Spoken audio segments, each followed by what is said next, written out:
woman was horrified while browsing online. She found a strange girl on her husband's social media account, and the girl's status was still single. The woman instantly felt uneasy, even though they didn't seem to cross any lines. Daisy felt humiliated right away, but once they were both asleep, her husband's phone got a text in the middle of the night. Even though Jeff quickly shut off the phone, Daisy still heard the sound. She demanded Jeff hand over his phone, but Jeff felt like he wasn't being trusted. No matter how he explained, Daisy just refused to believe him. After all, what kind of normal relationship texts at midnight? Daisy had no choice but to leave, and her seemingly innocent husband wasn't as innocent as he looked. You could tell something from the way they looked at each other at work. Not long after, Daisy contacted the phone company, claiming the phone had issues, trying to find some clues, but without her husband's ID. The two strangely headed upstairs. Daisy felt something was wrong. She quickly followed them, but found everything upstairs dead silent. Her sixth sense told her nothing good was going on here. She took off her shoes and silently crept toward their room, but when she saw what was behind the door, Daisy was in total shock. The scene was unbearable to watch. Jeff approached his wife, but before Jeff could say a word, Daisy asked him first. You seeing someone?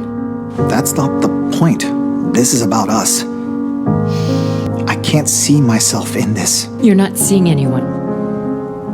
No. Facing her lying husband, Daisy directly exposed what he'd done. Maybe she could help change Daisy's mind, so Jeff reached out to the best friend. He said the marriage was falling apart, and hoped she could talk to Daisy. But the friend said she wouldn't leave so easily, because years ago, Daisy's boyfriend had also betrayed her, and that boyfriend had fallen off a cliff and died. The friend believed Daisy had something to do with it. It was already too late. Jeff wanted to know if Daisy was the killer, but there was no solid evidence. What he didn't expect was that Daisy was already behind him, staring at him with cold eyes. But she didn't do anything. She just silently followed him all the way. When she saw Jeff meet the girl's parents, Daisy couldn't hold back her rage anymore. After confirming she wasn't breathing, he drove away relieved. Then, to create an alibi, he pretended to be working late at the office and made sure the cleaning lady saw him. Then he went home with peace of mind, took a shower to wash away his guilt, then poured himself a glass of champagne. His reaction made her think he wanted to make up. The next day when they were heading out, Daisy even gave Jeff the car. But when she went to work like usual, she found the familiar road blocked by agents. A bystander told her the truth. Turns out a woman was hit during a night jog. Daisy thought it was just an accident. Her husband had meant to hit her, but luckily their son happened to pass by,